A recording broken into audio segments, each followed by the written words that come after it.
গুৱাহাটীৰ কৃত্ৰিম বানক লৈ ৰাজ্যৰ দলৰ সভাপতি অখিল গগৈৰ প্ৰতিক্ৰিয়া 10 বছৰে বিজেপি চৰকাৰে শাসন চলোৱা ৰাজ্যখনৰ মূল প্ৰাণ কেন্দ্ৰ গুৱাহাটীৰ ৰাইজে এতিয়া চকুলো টুকিবলগীয়া হৈছে।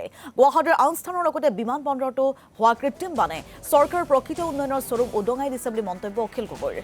পূৰ্বৰ বিজেপি চৰকাৰৰ শাসনকালত বৰ্তমানৰ মুখ্যমন্ত্ৰীগৰাকীয়ে নগৰ উন্নয়ন মন্ত্ৰী হৈ থকা সময়ত কি কাম কৰিলে বুলি হিমন্ত বিশ্ব শৰ্মাক প্ৰশ্ন অখিল গগৈৰ। পশ্চিমবংগৰ নিৰ্বাচনত নাচি বাগি থকাৰ পৰিৱৰ্তে মুখ্যমন্ত্ৰীগৰাকীক গুৱাহাটীলৈ ঘূৰি আহি ৰাজ্যৰ অৱস্থাৰ বুজ ল'বলৈ আহ্বান জনালে ৰাজ্যৰ দলৰ সভাপতিগৰাকীয়ে।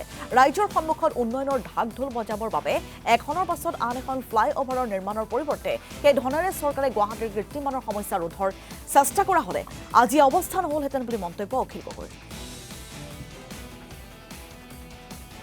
বিজেপি চৰকাৰে 10 বছৰ কাৰ্যকাল শাসন চলালে আৰু 10 বছৰ শাসন চলোৱাৰ পাছতো তেওঁলোকে অসম বানমুক্ত কৰিম বুলি কৈছিলে, গুৱাহাটী বানমুক্ত কৰিম বুলি কৈছিলে, কিন্তু এদিনৰ এজাক বৰষুণতে গোটেই গুৱাহাটী সম্পূৰ্ণৰূপে বিধ্বস্ত হৈ গ'ল। গুৱাহাটীৰ প্ৰতিটো চুবুৰী, গুৱাহাটীৰ প্ৰতিখন ৱাৰ্ড, প্ৰত্যেকটো ঠাই গুৱাহাটী বিধ্বস্ত হৈ গৈছে কৃত্ৰিম বানপানী।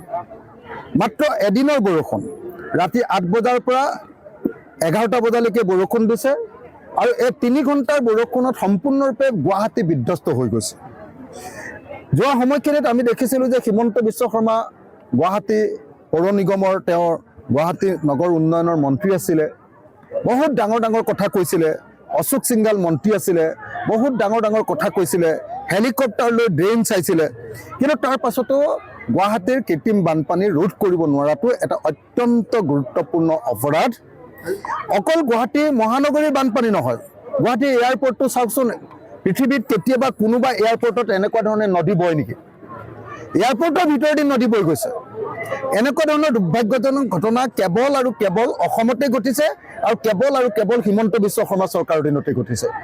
মই সেইকাৰণে ক'ব খোজো যে হিমন্ত বিশ্ব শৰ্মাই তেওঁৰ কমিশ্যন খাবৰ কাৰণে যিমানবিলাক অভাৰব্ৰিজ বনালে গুৱাহাটীত, তাৰ এখন অভাৰব্ৰিজৰ টকাৰে গোটেই গুৱাহাটীৰ কম্প্ৰিহেনচিভ ড্ৰেইনেজ প্ৰজেক্টটো সম্পূৰ্ণ কৰিব